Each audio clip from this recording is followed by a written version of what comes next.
How we do this, we are the truest. Got these fangs super sharp, your shit toothless. Cold-hearted, yeah we ruthless. All the ghouls in the cut, let's get ghoulish.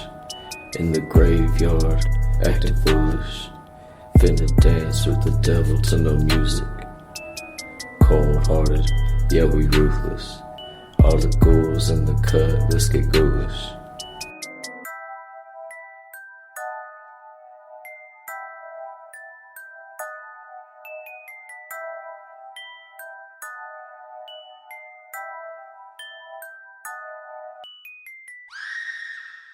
Hello and welcome to a brand new episode of Ghoulish. I am Max Booth, an undead host. That's right, folks. A host who once was alive, now he's dead. What a fucking, I don't know, a problem to have in life, right, folks? You've all been ill. On today's episode, I am talking to Tim Waggoner about movie and novelizations, specifically about his novelization of Halloween Kills, a movie I have seen, and a movie my special co-host has seen, Miguel Miles, who was kind enough to join me as a co-host on this episode with Tim. As far as I know, he is just a living co-host. Is that right, Miguel? Yes, I'm still living, unless that was the threat. Now, I've never recorded an intro with someone else listening. How do you think it went? I think it's going pretty good. You're doing a great job. I felt like a lunatic at one point because I usually, when I do an intro, I have many false beginnings where I have to stop and delete and do it again. But I don't have that choice right now. So whatever I say, that's what's going to go into the intro. Ask me any question. What'd you think of Tim Waggoner? Piece of shit. Tim's a great dude. He's a lot of fun. He knows a lot about writing, which was a topic I didn't even plan on asking him about. So I'm glad that you hit him up with some writing questions, because he's really intelligent when it comes to the craft. He has lots of good things to say about it. Yeah, it's always great to meet or talk to another horror fan. You can tell he is that. I mean, he told us in the interview, and we're going to hear later, that he saw Halloween 1978 in the theater in its original run. I mean, that's historical right there, and his love of horror just is seen throughout his career. He even wrote a fucking book about how to write horror. So yeah. I mean, it's just great to talk to another fellow horror lover. Now you've seen Halloween Kills, right? I've seen it twice, and I plan to see it a couple more times. Yeah. So you must like it. You know what? I like it. I don't know how much. I feel like I have to defend it. The way that people have reacted to this movie hasn't given me an opportunity to think about it. You know, like people are just like, if you like this movie, you're the worst kind of human being. It's like, yo, can I shout out to Zach Chapman? Shout out to fellow asshole Zach Chapman. Well, it's not just him though; it's on Twitter as well. It's like, I would like to be able to ruminate on the movie and see how I feel, but I can't, because I am automatically put into defense mode because I love this franchise. So yeah. So, but I have seen it twice, and I actually enjoyed it slightly more the first time than I did the second time. Or I'm sorry, the second time than I did the first time. And I'm going to watch it again just because, I want to see it on the big screen. So I went into Halloween Kills. What the fuck was that? Sorry, my chair it fell down. Go ahead. Are you okay? Did you fall down? Yeah, I'm good. Did you fall? Do you have no, hives? Max, I didn't fall. I'm okay. Did the hives come back? I had to take a shower before this, and the hives went away. Oh, okay. I thought you. Thank you for the concern. You took one during the episode.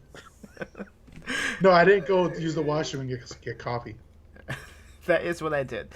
So as I was saying, I went into Halloween Kills expecting to like it, mostly because I like the title.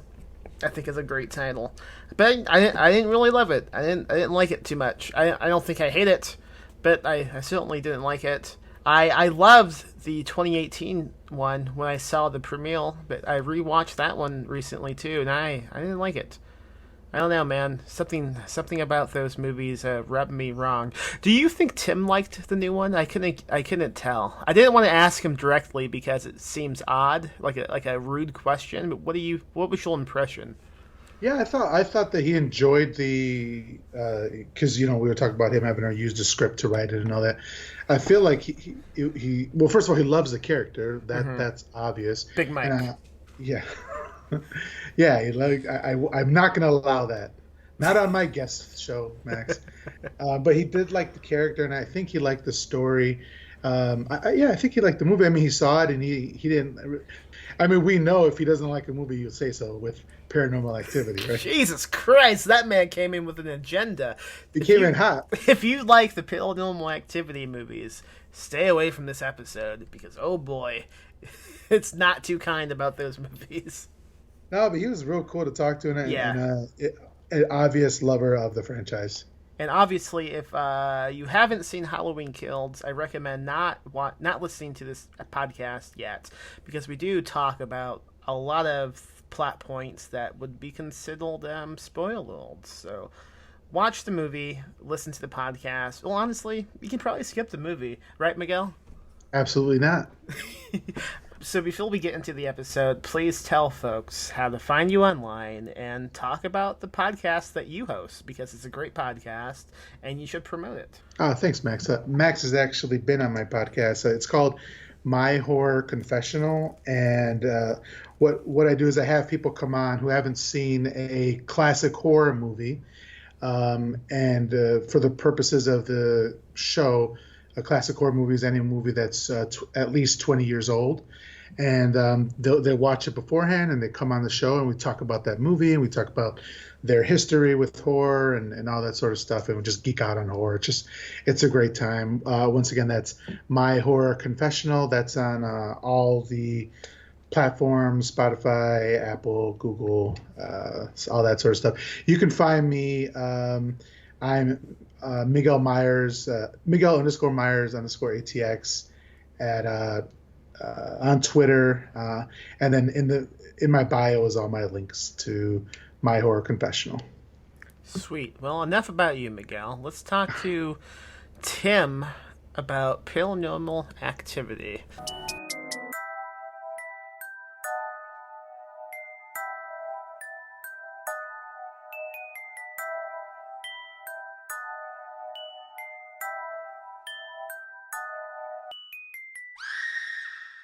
Hi, Tim. How's it going? Nice to meet you. Oh, same here. Going just fine. How you doing? Good, thank you. Really excited to be on this call. Thanks, Max.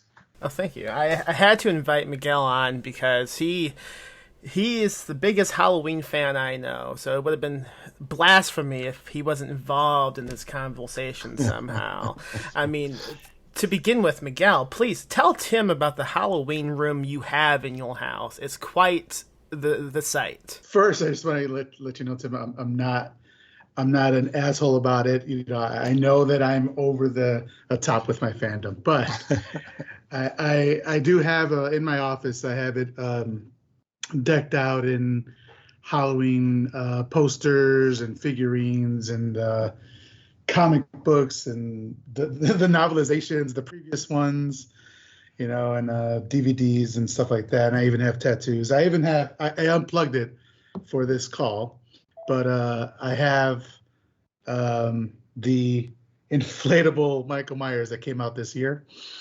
So I just have that running in my office. Very cool. Because I pay the electricity bill. My wife doesn't see it. Have you always been a Halloween fan, Tim? Yeah, I saw the original in the theater when it came out. I was probably 15, maybe, something like that. 14. I was 14 when it came out. So, yeah, and I don't know if I've seen all of them in the theater since then. Maybe not number 6, but I've seen, and maybe not the one that was like Resurrection, the one in the reality show in the house. I think maybe I didn't see that in the theater. But I've seen them all, and all of them I've seen multiple times, so own them all. Up until the most recent ones with Blumhouse, I think Resurrection was the only one I saw in a theater. Great time. Wow. Yeah. What about you, Miguel? Part 6, the one Tim said he hasn't seen. That was the first one I saw in theaters, and then after that, I've seen every single one. I did have a question for you, though, Tim. Mhm. So you said you saw Halloween in original, the original Halloween that came out. Do you remember anything about that experience? Oh, sure. I remember it really well. It was back then, intense slasher movies or intense horror was something I hadn't experienced. And I went with my sister's then boyfriend. And, I was just scared. And we were right behind, some really young girls that screamed at everything. And it just turned into kind of like enjoying it almost like a roller coaster ride at that point. So it really shifted, how I viewed those kind of movies and the experiences that I had. Yeah, but I remember it really well. I remember the tension. I remember everything. Yeah, jealous, really jealous. Yeah, it was very cool. And then remember seeing the second one in the same theater going, this is okay. it's not exactly the same, but that's all right. Something changed. Yeah, it's just not as stylish and suspensey as the first one was. Thankfully, they would fix things with Nemil 3. Mm-hmm. That's right. So I know that Halloween originally came out in just a couple theaters and then expanded, when it got more word of mouth and stuff like that. Mm-hmm. So at what point after the movie came out did you see it? Was it when that word of mouth hit the street and everybody was talking about it, or was it when it was a little bit of a smaller movie? That's a good question. I don't quite remember because there was in the town next to where I lived, there was a small theater that just had it showed one movie per week. And I don't think it was second run. These days it would be a second run theater, I think. But the movies were relatively current, but just one a week. So, we would go to whatever was playing. It didn't matter what the movie was. We'd go see it there. And so, I was aware of what Halloween was in general, that it was a scary. Wouldn't have thought of it as a slasher flick because really that wasn't even the terminology back then. It was just a scary movie, about a killer. And there wasn't I don't remember there being a ton of hype about it other than everybody talking about how scary it was. But I read Fangoria back then too and stuff, so. Were they I'm talking sure it up back then, Fango? Oh, yeah. Yeah. Yeah, I'm sure they were. Any other questions about this topic, Miguel, before we move on? I could talk Tim's ear off, but no, we can move on. We will refilm the Halloween, absolutely. So the intention of this episode is to kind of walk through your career writing novelizations and talking about how you got into the business. So to begin with, I would love to know how you started writing these novelizations, because you've put out quite a few. Yeah, I've done 4 of them now. I had started years ago, not only writing original stuff, but I was interested in trying to get into writing tie-ins too, because I just grew up reading them. Back VCRs didn't even exist until I was probably 18 or 19. So when I was a teenager, if you wanted to relive films, it would take we didn't have cable, so it might have taken a year before they'd show up on network TV if they did. And if they did show up, it'd be all cut to hell. So, if you wanted to relive a movie, you'd read the novelization of it.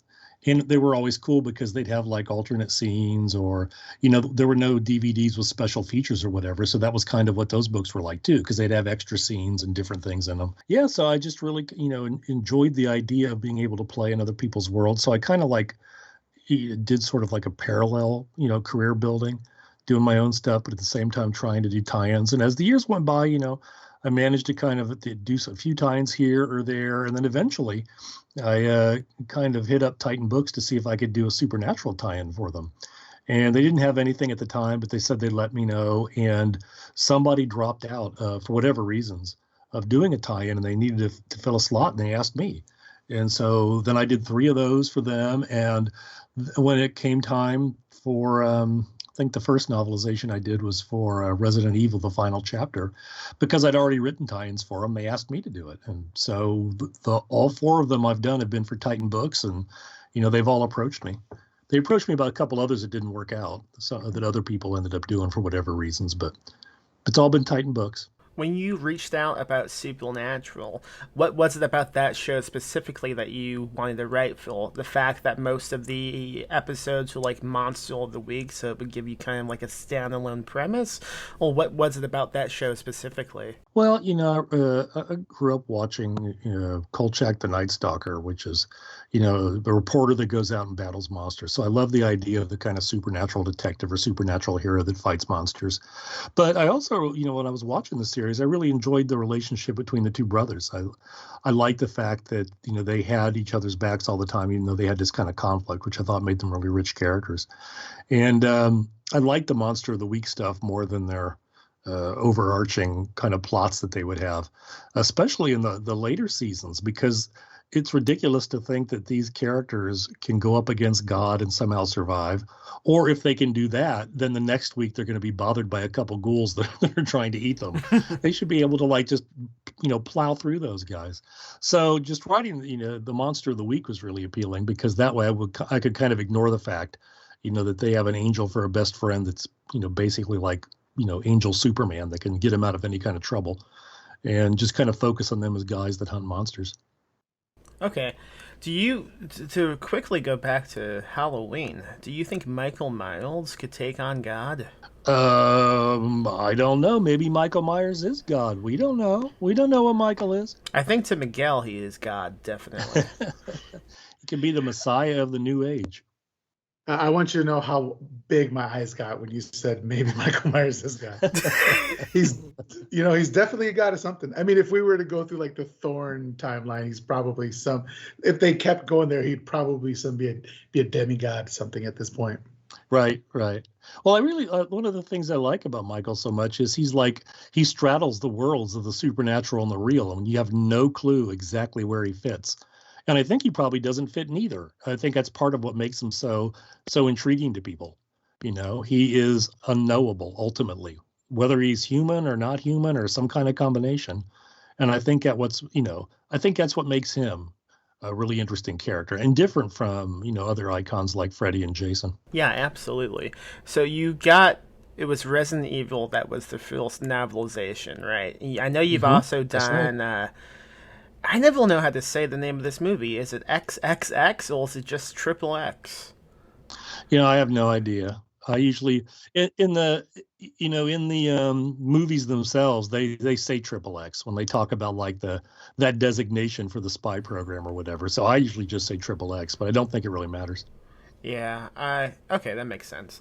And so those two, Halloween Kills, and what is the other one that I'm somehow just blanking on? It was Kingsman: The Golden Circle. Okay, so just looking at those film novelizations, they're really, really different genre. It's just like right off. Yep. So I mean, you have this slasher book, you have the Resident Evil book. I didn't see the movie, but I assume it's more like a post-apocalyptic action, right? Yeah. And then you have a spy one, and then you have XXX, which is how I'm going to say it, just because it sounds wrong, so it makes me laugh. Right. And that's also spy-ish, right? Yeah, more action adventure. Okay, so like and kind of pulpy, maybe. Yeah. So comparing that to the fiction, like the novels you write outside of tie-in stuff, like, have you written much action or spy fiction? And not really any spy fiction, but usually when I do my own stuff, there's a certain level of action in it, and I've done some urban fantasy that's more, adventure oriented than the kind of horror that I usually write. Okay, so it probably wasn't too much of a challenge switching genres like that. No, the biggest problem was trying to figure out like what the hell kind of weapons and cars and motorcycles and stuff these people will be using, because a lot of times the scripts don't tell you, and so and they don't give you, the studios don't give you anything other than a script, and so I scour the internet for any kind of pictures they release or any kind of footage that somebody is secretly filmed on their phone and uploaded, just so I can get some kind of idea what some of this stuff is. So it's weird to have to do research for something that you don't create in a way, but if it's not in the script, I got to figure it out. So let's walk. I mean, maybe the process has been different with each one. I don't know. You can tell us. So let's Yeah, walk. it has. It's been very different. Let's walk through each of them. Then maybe you can tell us how that is. Like, I'm like just my assumption is you get the screenplay and you have to look around that without seeing the movie. Correct? Right, but I did get to see Kingsman: The Golden Circle ahead of time. That's the only one that I saw ahead of time. Supposedly, I mean, I've heard all my life that, professional life, that this never ever happens to tie-in writers. When you do novelizations, you never ever ever get to see the movie. But the director, for some reason, decided I needed to see it before I wrote the book, so they flew me out to Hollywood, and they showed me the movie. I wasn't allowed to take a computer to write notes. The director wanted me to write every single thing. I mean, I never talked to him. I just found this out third hand or secondhand or whatever. But he wanted me to write down every single thing. So they literally stopped the movie every moment or two for me to write down everything I saw, write down the exact dialogue. It took like 9 hours to watch this movie. It was just, and I had only like 2 hours of sleep the night before because I had to get up early to, fly to LA, and I was like, so out of it. And then I left my notebook in the car of the gentleman who was the like licensing head, because he was there. And he had to bring it back to me in the morning before I left my hotel. You would be a terrible spy. Yeah, it would be. It's terrible. But that's the only one where I got to see the movie. Did you find that method helpful, or would you have preferred just to make the shit up? It didn't really matter. That one was wild to write because it was just a bunch of things going wrong from the beginning. They gave my editor and me 2 different scripts, and we didn't know it. And so I wrote an entire book based on a script that was previous to hers, I think. And she was like, "What the hell is this?" And when I told her, she's like, "Okay, here's the script you're supposed to do." And so then I rewrote the whole thing. And then they had me go out to LA and see the movie. And that version was different too. And then I got back home and I'm like, now what the hell do I do? So I decided to just make it out of the best things I liked out of all 3 versions. And they were fine. They just let it go. And, I got to make some stuff up too, because it doesn't matter how long the scripts are. They're never long enough to fill up a novel. So there's a certain amount of stuff you have to create and, just be very careful that you're expanding stuff and adding stuff, but not like stretching things so far that they're going to, be upset or say no to. Gotcha. Miguel? Yeah, I was going to ask you, so in that same vein, you're saying stretching things out or, expanding on things. I don't know how often you refer, or even if you did refer back to the original like novelization of Halloween, because since it is in this timeline, but in that novelization, there is like a scene before the movie starts about like ancient druids and how this curse came down to the Myers family. So is that something that when you were writing your version of the book, you were able to create whole scenes and whole a canon, or did you have to stick very strictly? Yeah, I would say I stuck more strictly to following the 2018 film, and then because since and then the original film too. But I didn't look at the original novelization. I did look at the novelization for Halloween 2, because Dennis Etchison wrote it under a wonderful, wonderful horror writer, but he wrote it as Jack Martin. And I wanted to see how he handled the scenes with Michael, so I could go ahead and get a sense of what's how to write from Michael's point of view. So I looked at that one.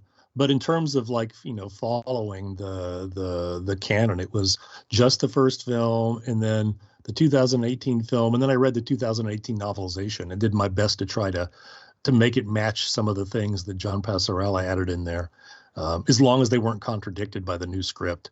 I think in the novelization it says that the Myers house burned down years ago, and it's not giving anything away now that there's so many reviews of the movie and the movie's been out, that the Myers house is still fine and it's still there in Halloween Kills. So, I couldn't come up with an explanation for why it burnt down and it was still there. So I just went with the script that I had. Yeah, I'll also say real fast, in the intro to this episode, I will tell folks, don't listen to this unless you've seen Halloween Kills, so we can spoil anything we want. That's fine. Okay. except I can't tell you anything that's in my novelization until it comes out because I'm still under an NDA. I mean, I can hint or whatever, but I can't, talk about super specific stuff. I do plan on releasing this when the book comes out. So does that change? Oh, okay. Yeah, Then I can. Okay, cool. Sure. Yeah, I thought it would be cool to release it the same week that the book comes out. All right. Yeah, that would be fine then. Okay, great. I'm sure it's not a problem. Not that anybody at the studio pays any attention to what I do, and if I kept my mouth shut for a year and a half about the script, I doubt they're going to care if I say anything a couple days before the book comes out. Yeah, I doubt anyone involved in that is listening to this podcast anyway. Maybe, I don't know. You never know. Yeah, you never know. I don't know. So going back to Resident Evil, how was the process for that book? Well, they sent me the script. Usually they've all four of them have done the scripts differently. I think with that one, what I got was a printout from or photocopy from my editor in England. It just got sent to me. And so I had that, and that was it. Now I'd seen all the Resident Evil movies. I owned them all. And so I knew that the one right before the final chapter, which I think is number 5, it ends with the heroes and their main villain standing on top of, like, I think it's the Capitol building. Maybe it's the White House. I think it's the White House. And there's like a billion of these monsters everywhere they're converging on the White House. And so it's going to be the battle for all battles. And so when I got the script for the final chapter, it just begins with our hero. She just climbs out of a hole in the ground.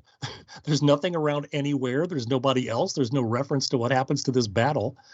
And in the 5th movie, she ends up having kind of taking on like a mother role to this deaf girl that is a big character. And that girl shows up nowhere in the final chapter. And I'm just like, as a fan, I was like, this sucks. So I know that they don't really pay much attention from one movie to the other about the continuity. They don't really care. But I'm like, I'm going to write the what happens in between the two movies. So I wrote 60 pages of like a little book preface before the script even starts to talk about what happens in this giant battle and what happens to the little girl. And I thought for sure they were going to get mad at me, but they didn't care. They let me keep it. So, anything that I added to the book, they allowed me to keep. I made the bad guy a little bit, more menacing in the book because he wasn't that menacing in the movie like he should have been. I still followed up on what happened with the little girl and how the hero reconnects with her at the end of the movie or the end of the book, because it doesn't happen in the movie. And other than that, I looked for a lot of stuff online in terms of pictures and things so I could describe some scenes. And that helped me. Like, for example, in the script, they run into a group of survivors, our hero does, and they all have skull tattoos on their faces. But I could see from the images released to the internet that none of them did. So, I just was able to leave that out and try to match the movie as best I could.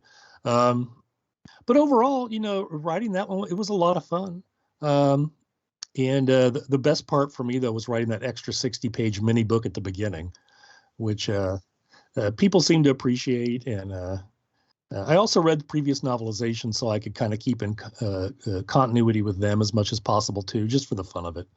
I don't know if anybody would have cared except me. But so, yeah, that's the most I ever added, and nobody said a word about it. So. Okay. Miguel, did you have any questions about the Resident Evil novelization? No, not right now. No. Are you a fan of Resident Evil, Miguel? I saw the first one when it came out in theaters, and it was fine. I don't remember. I remember liking it, but I don't think I followed up on it. I never played the games because I didn't have a PlayStation. Oh. So it was just a movie to me. Yeah. There's a new movie coming out next month that looks pretty damn good. Yeah, I saw that trailer for it. It looks great, yeah. I'm going to check that out. Yeah.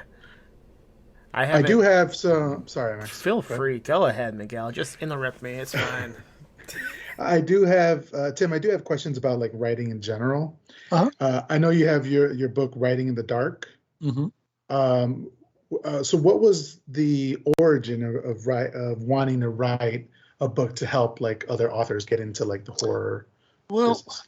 When I was probably 18 or 19 or so, my dad brought home, because I was still living at home then, And he brought home an issue of Writer's Digest, and I had no clue that this existed. I was just amazed there was a whole magazine for writers. And my dad just said, I think you might be interested in this. And that was it.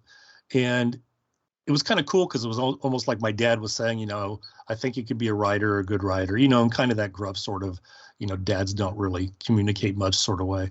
And so I sat on the porch. It must have been spring or something, or summer. And I sat on the porch and read that magazine cover to cover. And in there was a column on fiction written by Lawrence Block, really well known and just became even better known after that, mystery writer. And so I started reading his columns, and then I started reading his books. And then some of his older columns started getting collected into books. And he wrote a book on called Writing the Novel from Plot to Print. And, there's no Amazon back then, so I had to order it through mail by clipping out a little, thing out of Writer's Digest and filling it out and having them sending them a check.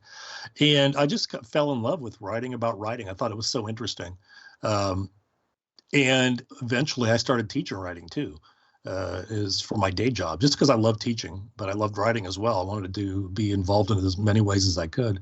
And so as the years went by, I just dipped my toe into writing an article here or there, like maybe for a website or for a small press magazine or something. And then just about 10 years ago, actually, I think it was 10 years ago last August, I started a blog, and I wasn't sure what to do, having a blog for promotional purposes, everybody said was a good idea. And I was talking at a convention with Jason Sizemore from Apex Books, and he said, you're a teacher, write about, writing. People will read that. And I said, well, okay.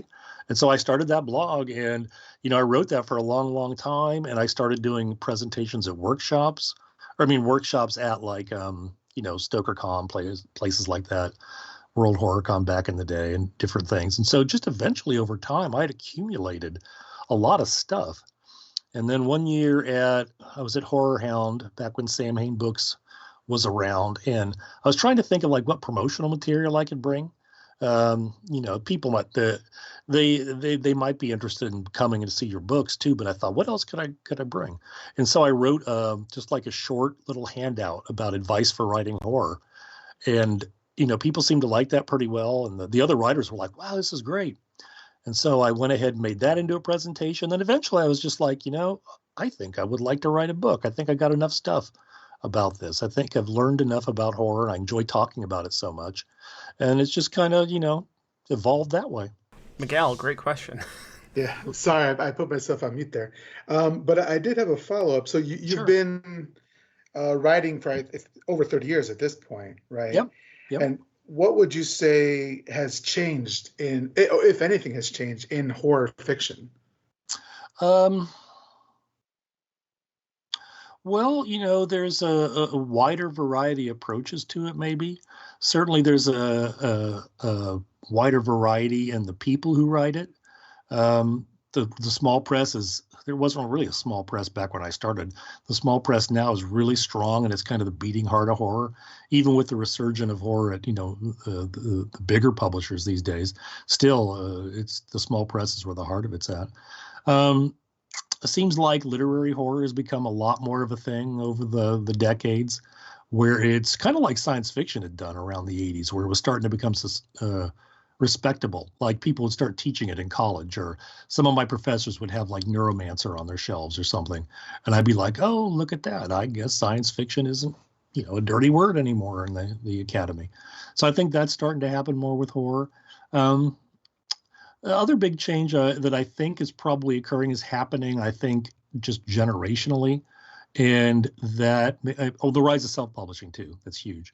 But what I'm noticing and reading about is that people seem to want fiction that is less detailed. They find the details, not just like a bunch of details, like in something you'd read that was written 100 years ago, back before there was TV. So writers wrote everything, described everything, so we could imagine it, but very few details. And I wonder if that's part of the generation, and I don't mean like age, it's just could be any of us, whatever age we are now, that, with our media encourages really short types of communication, short text, short emails, short posts on social media, and Twitter can only be so long. And I'm wondering if that's becoming a thing where it's a whole new type of writing style. in a lot of ways. It might also come from, I don't know, I just suspect it might come from some self-publishing where people are writing shorter books and they're writing them faster one after the other as a marketing strategy. And if you write that fast, maybe you don't, take the time to put in as many details. It's a lot easier to go and write spare prose probably. So I don't know if that's going to keep up, but it's something that looks to me like a kind of a tidal shift that seems to be occurring. I've seen it in my students for years, but I'm starting to see it now. People talk about it on social media. Different writers do. I've seen editors and publishers talk about it, describe why it's better to. I've seen some posts and some articles by literary writers talking about why you want to not give the reader too much because the reader needs to be able the freedom to imagine a lot. And so it just makes me wonder if that's not going to be like a big shift in writing coming up. That's pretty interesting because I've noticed the same thing in cinema where, back in the days, the scenes used to be 10, 15 seconds and then they would cut. Or, and nowadays a scene is like 6 or 7 seconds and then they cut. They just do jump shots. And I wonder if it's the same way because our attention spans is so far, it was so less than what it used to be. Mm-hmm. Yeah, and that's why I think that the Paranormal Activity movies just drive people nuts in terms of suspense, because they just the scenes go on so long and nothing happens for a long time. And these are people that are used to having complete control of their technology and making it do whatever they want exactly when they want it. And they have to sit in the theater or at home or whatever, and they have no control over this damn story. They just have to sit and wait and wait. And whenever I've watched them in the theater, I mean, especially the younger people, oh my God, you can just feel the tension pouring off of them. So it was really interesting because to me, they're really boring. I'm just waiting for a damn pot to fall off in the kitchen. It takes an hour. And I'm like, oh my God. And then there's like one scary thing for 3 seconds at the end. And I'm like, really? Why did I sit through this whole thing? But it's fun to watch with an audience. Yeah, I do think there's a certain type of, I guess, binge mentality that's happened with the way people consume media. Like, I'm thinking especially of TV shows. I hate the word binge so much when it comes to entertainment, but it's mostly how people describe the way they experience it. But it's the same reason why, like, say Netflix quickly fast forwards through the credits, or you get the option to skip the intro because they know the audience has no attention span now, and if you lose them for 1 second, then they give up and they go to the next thing. I mean, you have as like writers have to think about that too when they are putting something out, right? I mean, there's 1,000 books put out like every week, and like one false sentence is what's stopping them from going to the other 1,000th book that came out this week. Right. I mean, they've always, at least my entire career, talked about how to keep, readers moving from chapter to chapter, from scene to scene, how to hook them early and keep them hooked. But, they didn't talk about how to make sure nobody puts your book away and goes to the billion other entertainment options available to them that aren't just books. There's everything you could possibly want to entertain yourself. Yeah, we were just drowning in entertainment. I mean, you have so many options. You can go listen to a podcast. You can do those. That's the only other thing I can think of. Mm-hmm. you can watch video. Yeah, I mean TikTok. I mean that thing is an infinite abyss of videos that you can just watch for I don't know a decade. I don't know how many videos are on TikTok. I don't think anyone counts. Yeah, you're probably right. It's just probably millions, and that's all anybody knows. Tim, if we can go back a bit. So you said when we were talking about, horror movies and creating suspense, and drawing the scenes out forever. In horror, when you're writing that nowadays to the audiences that you're seeing now, how do you create suspense in your writing? Yeah, I'm not sure how to, if things are really changing and people want less detail, I'm not quite sure how to do that. But the basic technique that I still use is that it's really kind of counterintuitive. You basically let people know something bad is coming. Your character doesn't know. And then what you do is you focus on details that kind of delay whatever it is, like Paranormal Activity in a lot of ways. It's like the written equivalent of that. You just don't draw it out for an hour and a half. You draw it out for maybe a few paragraphs or a page or two. So what happens is that if people know, like they're anticipating something bad coming, they actually increase their reading speed to get to it faster. And so whatever you write, the details that you have in between, they have to race through them to get there. And that kind of reading pace, that kind of experience helps build the tension and suspense. You can also do it by creating atmosphere and the language that you use, and, staying like really closely immersed into the character's point of view. So we're right there with them for what they're thinking and feeling and seeing. So all those things can work really well to increase suspense. But the biggest part is that usually the reader, or if it's a movie, the viewer, they have a higher point of view, a higher perspective. They know, like kind of like a god, we know something bad is coming, where the character may not. And little by little, the character may become aware, but they don't know the way we know. And so all that stuff helps create suspense. I love that you came on this podcast with this anti-paranormal activity crusade that you had to give out. I have no opinions about the movies myself, but I love that you came on just like, you know what? Fuck those movies. I'm going to make sure everyone knows I hate them. It's really funny. But lots of people love them, and I don't begrudge them at all just because they're not to my taste. But watching, like I said, though, watching the one I saw, my daughter was with me. And when she was younger, she's probably a teenager back then. She's 26 now. But it was a really great movie experience to watch it with people. That was great.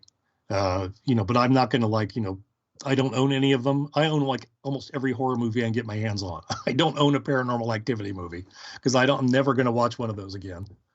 Would you write a novelization of one? Yeah, sure.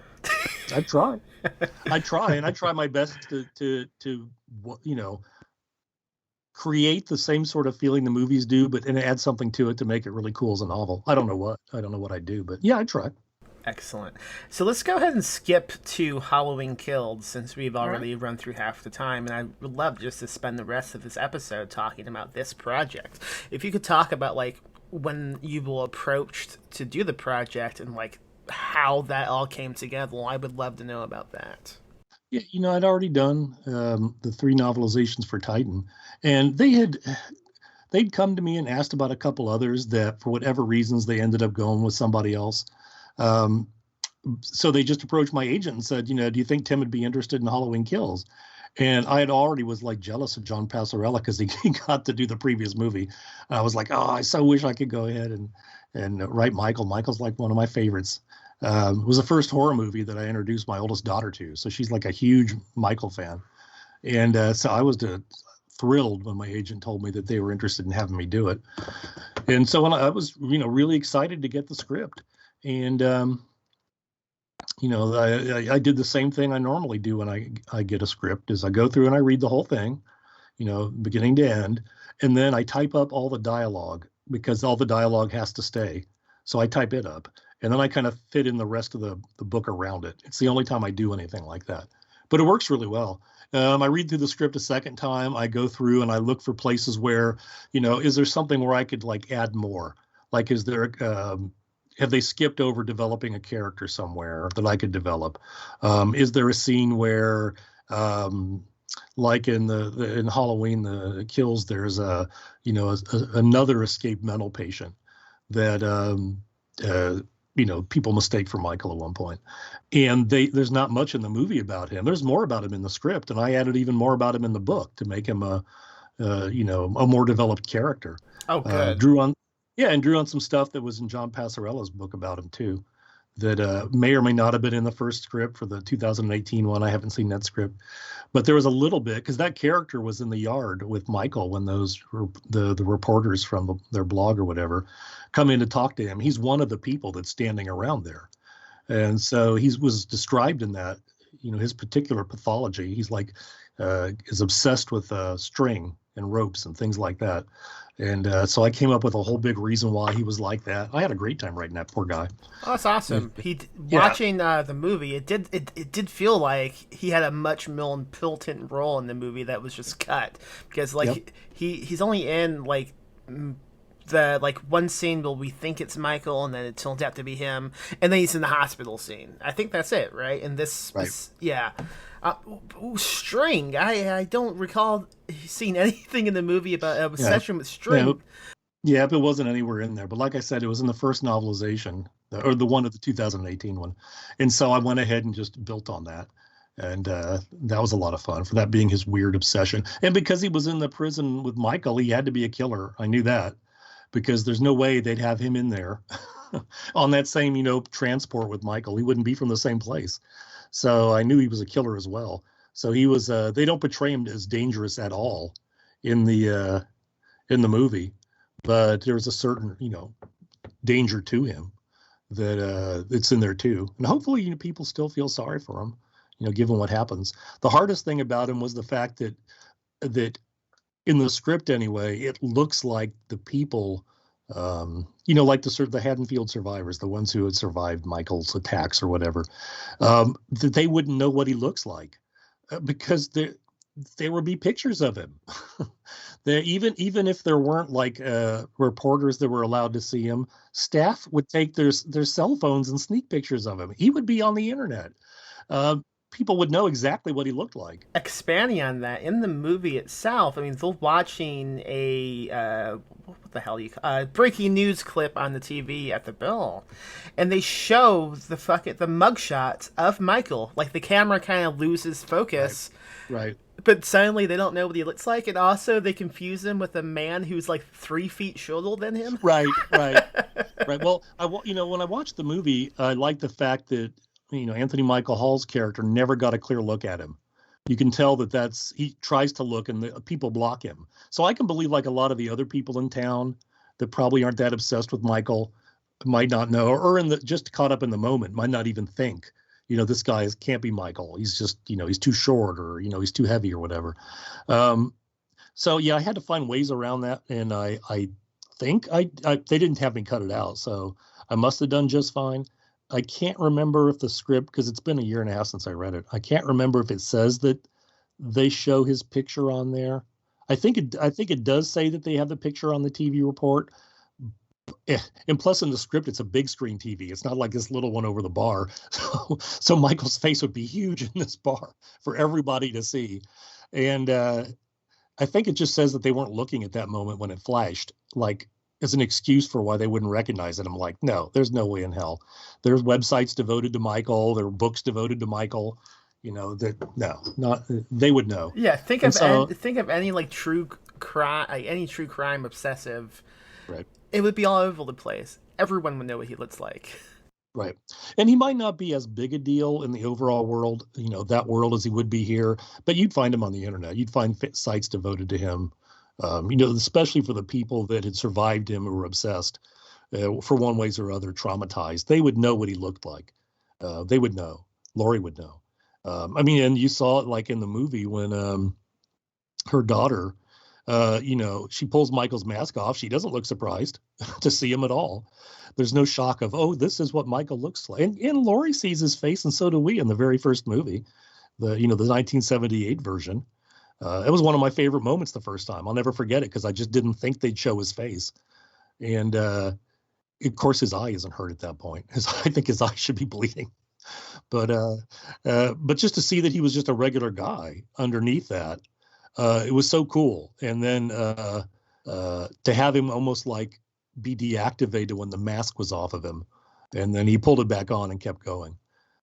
That was something in the script that was hit a little bit harder than they did in the movie.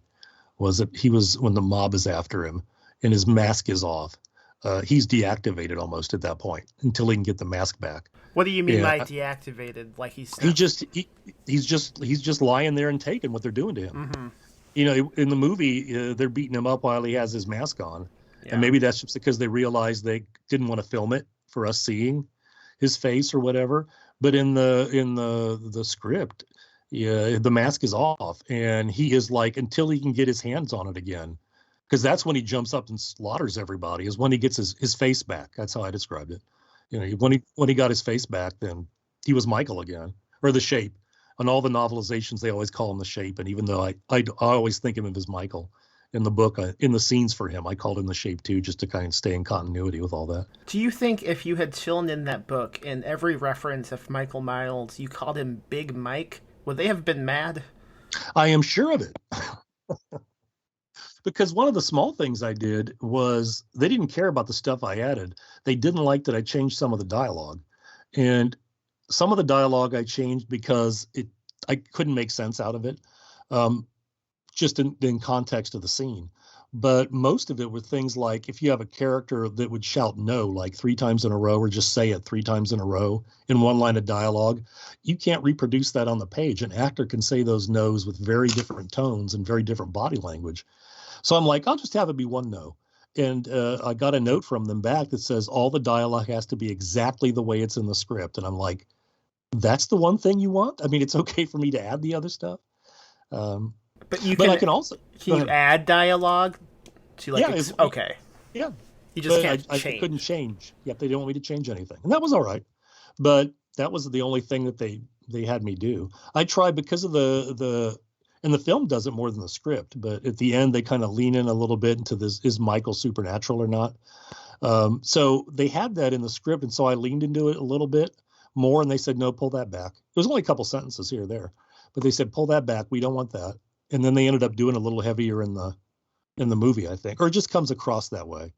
Really, there's the weird thing about this movie is that for all the other ones I've done, there's a ton that's cut out of the scripts, mostly character stuff. You know, people always complain that like action movies, venture movies, they don't have any characterization. All the scripts I've seen, they have all that stuff. The writers put all of it in, and it all gets yanked out. Probably because there's just no room by the time you film all the action and everything, or they just think it slows the movie down.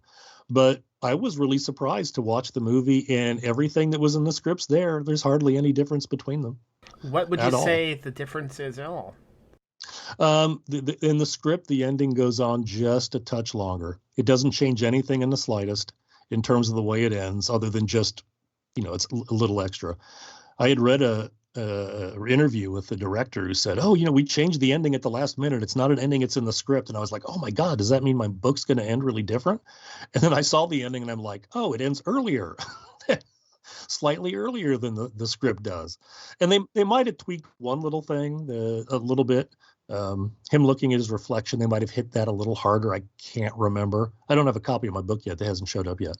So I was going to flip to the end and just see, exactly where they cut it, just to kind of refresh my memory. But really, it was about it. Almost everything else was in there. There's stuff in the script that's just not in there. Like I said, they had a little bit more about the other escaped mental patient, but there wasn't anything that was changed. I was actually afraid they were going to cut out the 2 Johns, because I was like, this is just like all this character stuff. They're fun characters. That's got to be the stuff they're going to pull right out. Or I would think sometimes like the dialogue between Laurie's neighbors, the husband and wife, and they're just kind of bantering a little bit. I'm like, oh, they're going to cut that out for sure. But all that stuff stayed in the movie. And I was like, that's awesome. That's really cool though. Like they didn't cut anything like significant at all. Like even the movie I built on, it was always first, let's cut the things that slow it down. But of course, those were the things that made the kill believable. Right. And I've been reading a lot of reviews since it came out, and there, a lot of people are talking about how there's just so much going on in there, and for a novel, that's great. It lends itself really well to a novel. But I can see what people mean about having so many different story threads. The thing about my wife when I watched it, and she had never seen, she hadn't seen it. She didn't read the book or the script or whatever, so she didn't know anything about the movie. But I told her the weird thing is that I've known this story for a year and a half. Everybody else has just seen it. So I can't have an initial reaction to any of this stuff. Even my other novelizations, it was only a few months between the time I wrote it when they came out, but because this one got, put on hold for a year. So when I try to think about the story and think, is it good the way it's set up? Could it be better? It's just, in my mind, it's like already, firmed up as this is the story of Halloween Kills, and I don't even imagine it any other way. Yeah, Tim, so you said that you've had it for like a year and a half or whatever. So I had a question for you about that. In the hospital scene with the other escaped convict, myself and a bunch of other people who have already seen the movie and have been discussing it, it felt like that was like a January 6th reference, like Nope. everybody going crazy. No, okay, Nope.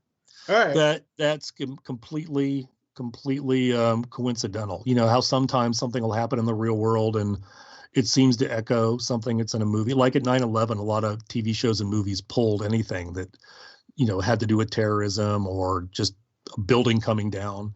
But yeah, I mean, there's no way that film, they could have, even if they were filming it around that time, they probably would have locked filming before it had happened.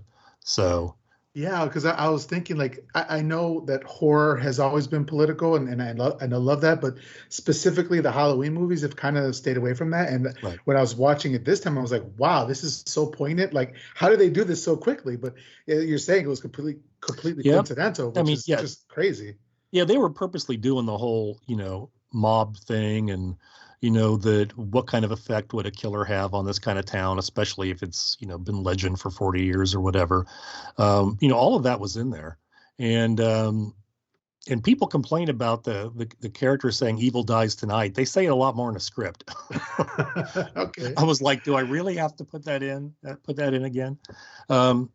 But no, I mean the hospital scene was with the other character. You know, it's exactly the way it was in the script. So when January 6th happened, were you like, wow, it's just like the movie that, or the script that I'm writing, or the book that I'm writing, or was it already completed at that point? Or? Oh no, it was already completed. I finished it in March of 2020. Okay. I wrote it in 3 weeks, and I had COVID during that time too. Okay, wow. Expand on that. Yeah, you know, COVID was just suddenly a thing.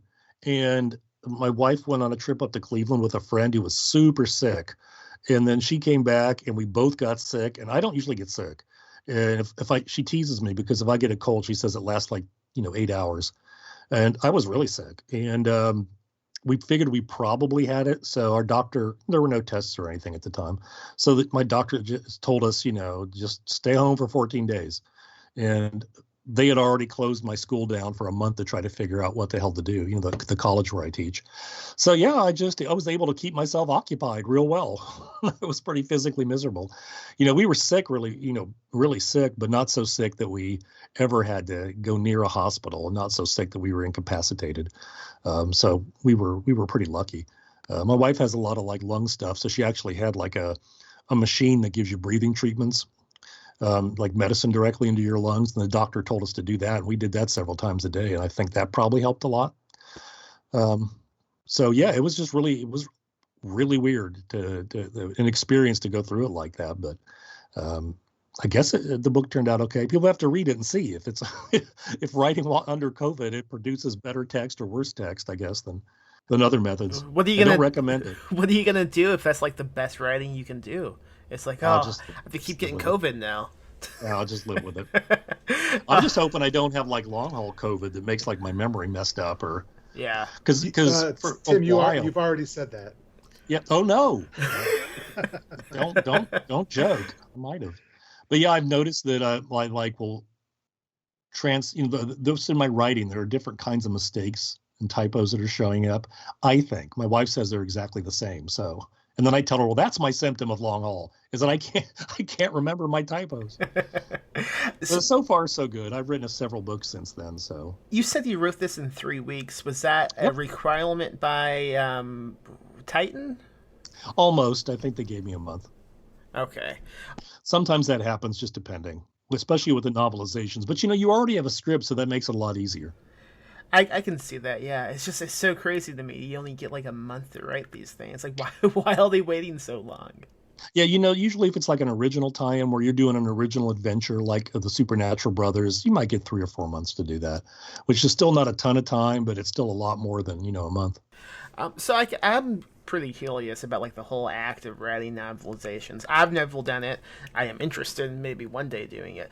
But I have to wonder, like, not naming any specific project, but like, how do you handle getting a screenplay and possibly not liking it? And like, do you still do the project? And if so, like, how do you kind of cope with writing a novelization of a screenplay that isn't really interesting to you?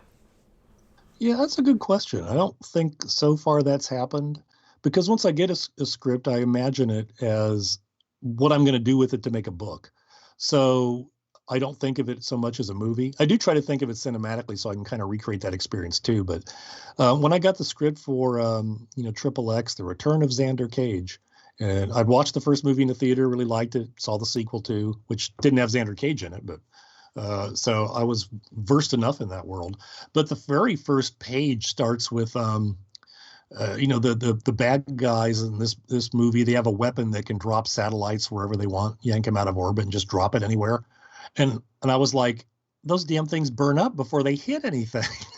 You can't really use it as a weapon. And I think the first page of the script talks about a satellite being like 3 miles above the Earth's surface, and I'm like, that's not orbit. So I had to go research all this stuff and change the science of it and things like that. And so occasionally, and I had to come up with excuses why at least some of the satellite debris would actually hit somewhere and not be burned up in the atmosphere. Nobody cared that I changed that kind of stuff if they even noticed. So things like that'll happen where I'm like, I have to try to make this believable or sell it somehow. If it's just like silly sort of, like action adventure stuff that, a real person could not survive. Like Michael should long be dead. Or, like any regular human being, we could slip and break our leg, and that's the end of our adventure. We're in the hospital getting our leg fixed. We're not going to keep going. So there's a certain amount of suspension of disbelief people will do. I don't feel a need to fix that stuff, but sometimes I have read like the parts of the script where I'm like, oh, this is kind of disappointing. All 4 of them by coincidence were sequels to other films that I'd seen. So, sometimes I'll be like, oh, I'd hope this would have gone a different way, or this is kind of weird. Okay, fine. I'll just go with it. Just like you would do if you watch the sequel, to anything. It's not the first film, and the filmmakers are going to make different choices than you probably would have if you made it. So, I have moments like that, but I haven't had a moment where I just thought this script is this is awful, but I'll do the best I can with it. That hasn't happened yet. Do you have scenes in the upcoming Halloween Kills novelization from the point of view of Big Mike? Sure. I think there are scenes from both of them. Sorry. I thought you meant like Big John. You said Big Mike. Yeah, I've got scenes from... I apologize. That's okay. And I was reading today, people are thinking that's a reference to their penis size. And I was just like, I just thought both of their names were John. And that was just their way of, teasing each other about their height because it was kind of opposite, That's what I assumed. Yeah, because I had a friend in high school whose name was Tim. So I was used to, we hung out all the time. So I was just used to being around people with the same name. And I'm like, I was telling my wife at dinner tonight about it. And I'm like, I don't remember anybody saying John as a euphemism for a penis. I mean, there was Johnson a long time ago, like in the 70s, maybe. Maybe they still do in Britain. I don't know. But yeah, I have a number of scenes from Michael's point of view. Those are my favorite scenes to write. I really hope people like them. So what was that like? Sorry, Max, but I've been wanting to ask. What was it like? What was it like getting into or having to get into the mind of Michael Myers in order to write him? Yeah, it's a balancing act because you want to be able to be in his perspective while at the same time you can't be in his perspective. He might not even have one. I mean, who the hell knows?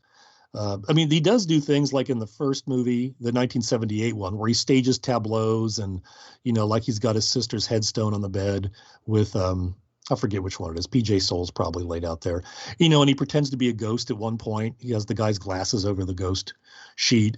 So, that kind of implies a certain degree of awareness and intelligence. Like, so he's not just like a mindless monster, but most of the time he seems like a mindless monster. So, you don't want to go too far into his head. So I treated him kind of like if I was writing about a shark, where I wrote mostly about like stimulus and then his response to it, like a stimulus that he would notice and then what he would do. Sharks are what they do. They don't think or feel or plan. And so I did it that way. And then just did a little touch farther into his point of view, but not too far. So that was one of the things that actually calling him the shape helped doing, because he thought of himself, and at least the way I wrote the scenes, kind of, I imagined him thinking of himself as a shape, as something that moved and did things and existed, but didn't think exactly. And it really helped a lot. And it had helped that I'd written a couple of creature feature novels for a small press where I already had to do that for like, the dinosaurs munching people, where I tried to give them characters without giving them characters. So I'd already had some practice at doing something like that. And it helped looking over how like John Passarella wrote him and how Dennis Etchison did, and the novelization for Halloween too. So yeah, hopefully I'll be interested to see what people think of those scenes. Hopefully they won't think that I did a terrible job. I find it really funny imagining a book written in Phil Spilson through Michael's point of view. Like, I can't even imagine how that would go. Like, until I was minding my own business. Right. Nobody understands me. I haven't read the 2018 novelization, but I would love to know how John wrote this scene where Michael shoves a flashlight into a decapitated head to make it look like a jack-o'-lantern. Because I suspect Michael found that really funny, and he was quite excited to see how someone would react to that. Like, he must have been so fucking pumped. Well, Max, you're in luck. I have the novelization in my hands right now, and I can read it back to you. Please do. No, just kidding. I do have the novelization in my hand, but I won't read it back. Yeah, but things like that do argue that Michael has a certain kind of awareness and maybe a sense of humor, or that maybe he knows, because if he puts these things out for people to stumble across, he is trying to scare them. He's not just wandering around killing people mindlessly. He's trying to get a reaction from people, unless he does it for his own reasons and it's just like an accident that people see it and get scared, that it doesn't even occur to him. I mean, who knows? That's just part of the cool mystery about him. I don't ever want that kind of mystery to be solved. He is a practical prankster. That is what he is. He loves a good prank. Well, it's Halloween. It's a trick, right? I found it really funny, like with Halloween Kills, after seeing the movie, thinking about Michael Myers killing Big John and Little John, and then setting them up in his tableau, and then going through their record collection for just the right song to play, right? So that, and then he has to know how to use a record player. I mean, he's multi-talented, is all I'm trying to say. But he's doing this with a mask on. Along the same lines about getting in the head of Michael Myers, what was it like getting in the head of Dr. Loomis? Because he does make a really big cameo appearance in this movie. Yeah, I was so excited. I was so excited to get to write Dr. Loomis. I don't know if I write it from his point of view or not. I probably did, because I couldn't have resisted it. I know I would have wanted to. I just don't remember, because the scene itself, it's so important what's going on in the one police officer's head during that scene. So I may have just stayed in his point of view the whole time. I can't remember. But yeah, I was just excited that I got to write a book that had, Loomis in it. I know we're already past time, so I'll quickly just close this up. But before I do, get your social media tags and whatnot, I would love to know, what did you think? When you saw the movie, I mean, it's been in your head how long? And you finally you sit down, you watch it. I mean, what are your feelings about it? Yeah, it's every time I've watched a movie after I've novelized it, they go by so fast, because the script, you read it more slowly. I'm thinking about it. When I write the scenes, I'm describing a bunch of stuff, so the writing of it doesn't go fast like that. And it's almost like they're sped up, like they're on fast forward. So it's just a strange experience. But this one was strange because it was so much. It was the script. I mean, it was not significantly different. So I was able to predict every single thing that was going to happen. I still remembered the basics, and I was waiting for just something to veer off in a different direction, and it really didn't. And so that was, kind of what you might expect, but it didn't happen with the other movies. I was able to say, oh, they didn't do this, or they changed that, or they added this, or they cut this. So overall, I really enjoyed the experience of it. It's cool because I'm the only person on Earth that can experience it from that point of view. I'm the only person that wrote the novelization, so I'm the only one that gets to watch, when I do one, I'm the only one that gets to watch a movie like that, but I don't get to watch it like everybody else. You do a novelization, I give up. You give up being able to watch a movie for the first time without knowing anything about it. Miguel, did you have any final questions you were dying to ask? Just one real quick is I see behind you there that you have quite a collection of pop vinyl figurines. Is there anything else you collect besides them, or is that something you enjoy collecting? Yeah, I like the pops just because they're, especially the horror ones, because they're so ridiculous. They have the silly little innocent things, but they're also creepy with their black eyes. So I like that. But I have figures like on the over my right shoulder over there is a bunch of Godzilla figures, and and I got some like pops that are of writers and things like that, and I got a ton of Michael figures back there somewhere. I bought a bunch of them so I'd have them around my. I already had a couple, but I bought more so I'd have them around the computer while I was writing. So I had them all here. So I had plenty of Michaels helping me when I was writing the book. That's great. And just one last question. I'm sorry, but how does it feel to now, having seen the movie originally when it came out in 1978, to now being part of the universe, or somebody who helped bring that into life? How does it feel? Yeah, it's something that 14-year-old me could not have possibly believed. I mean, I've had a chance to do Halloween. I wrote an original Alien novel. I got to write an original Nightmare on Elm Street novel a long time ago. And just being able to be part of that is just not something that I could have imagined back then would ever happen. So it's really, really cool just to be even a small part of the legacy of these properties. Thank you very much for your time. I can't believe we didn't even talk about the fucking Nightmare on Elm Street book. Oh, you'll have to come back on eventually, and we can talk about that, because I totally meant to bring it up. But look how quick this episode went by. Thank you for doing this, man. This was a ton of fun. How can folks find you online? You can just go to my website. It's just timwaggoner.com, and it has links to all my social media and everything. Any place you'd want to find me, you can find me from there. Excellent. Now, before we go, can you please tell the audience the original ending of Halloween Kills? The ending they don't want you to know about. No, I don't. Read my book. Go buy the book and you find out. But really, it's nothing. Honest to God, I'm afraid that that's going to be the special ending that they're going to release on the Blu-ray with the director was talking about. He's like, there's an entirely new ending. And I'm like, oh my God, it's like 30 to 40 seconds of footage that doesn't change a thing. It's exactly the same ending, just, slightly done differently. But it is, I have heard from people that it is in the leaked script online. Yeah. Because somebody asked me about it. I was referring to the tweet you posted the other day. Oh, I forgot about that. Yes, that Michael. I don't even remember what I said. Michael. It turns out that Laurie was Michael all along. So yeah, that's what it was. It's like High Tension, where we find out that the woman is really the killer all along. She doesn't know it. Miguel, that's the actual ending. That's the ending that they didn't want you to see. Miguel, be honest. What would you have done if that was how the movie ended? If Laurie was in fact the killer? Yeah. I probably would have cried. I don't know. I had no idea. My head would have exploded. I don't know.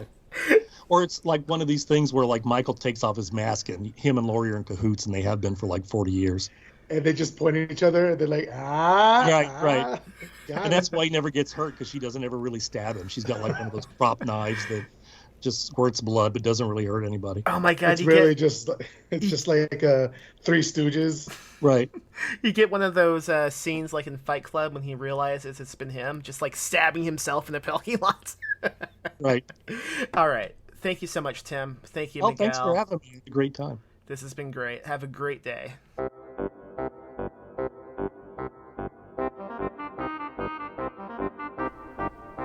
And that was Tim Waggoner talking about Hulu movie novelizations with my special co-host, Miguel Miles. Go check both of those things out. Support them. Buy the books. Listen to the podcast. Be a good pal. Go subscribe to my newsletter, my Substack, at theghoulish.substack.com. Review the podcast Ghoulish on iTunes. Leave a review, a rating and a review. That would be great. And go buy some books at perpetualpublishing.com, baby. Go do it. Do the thing that I'm telling you to do. I am the voice in your head, and you will listen to me, god damn it!